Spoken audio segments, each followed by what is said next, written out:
Hello everyone, আসসালামু আলাইকুম। তো বরাবরের মতন আজকেও তোমাদের সাথে হাজির হয়ে গিয়েছি। আজকে মগজ ভুনা করব। তো ফার্স্টেই আমি কড়াইটা তেল দিয়ে বসিয়ে দিয়েছি, দারচিনি, তেজপাতা, পেঁয়াজ দিয়ে দিয়েছি।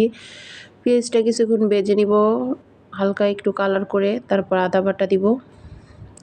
হয়ে গিয়েছে আমার পেঁয়াজ, এখন আদা বাটা দিয়ে দিচ্ছি পরিমাণ মতো। আমি আমার পরিমাণ মতন দিয়ে দিয়েছি। এখন একটু পানি দিয়ে দিব।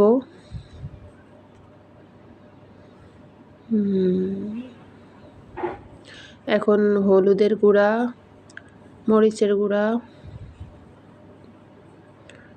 আর একটু মরিচের গুঁড়া, ধনিয়ার গুঁড়া, জিরার গুঁড়া, আর ঘরে বানানো মশলা ওইটা দিয়ে দিয়েছি, স্বাদ মতন লবণ। এখন সবগুলা মশলা ভালো করে মিক্স করে কষাই নিব।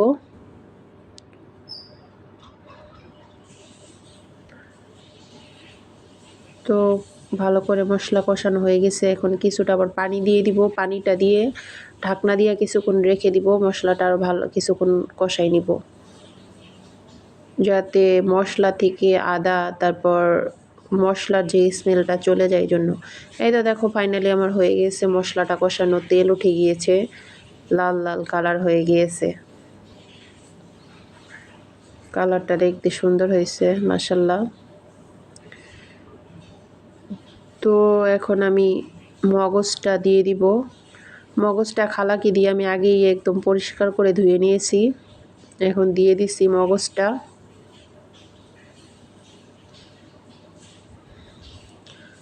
মগজটা দিয়ে কিছুক্ষণ আরও লাড়াচাড়া করে বেশ কিছুক্ষণ আমি একটু কষাবো, তারপর আমি পানি অ্যাড করবো এটার সাথে।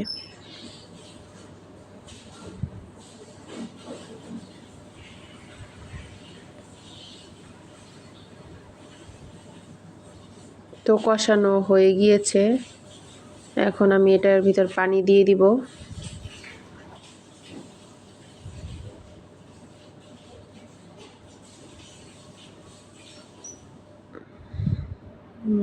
পরিমাণ মতন পানি দিয়ে দিয়েছি আমি আমার পরিমাণ মতন।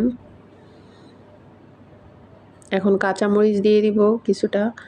দেখো কত লাল লাল হয়েছে, আবার কাঁচামরিচ দিচ্ছি তাও, কারণ ভাই আমরা তো ঝাল একটু বেশি খাই, তার জন্য কাঁচামরিচ দিতেই হয় আমাদের সব তরকারিতে, মানে লাল মরিচটাও দিই আবার কাঁচামরিচটাও দিই আমরা।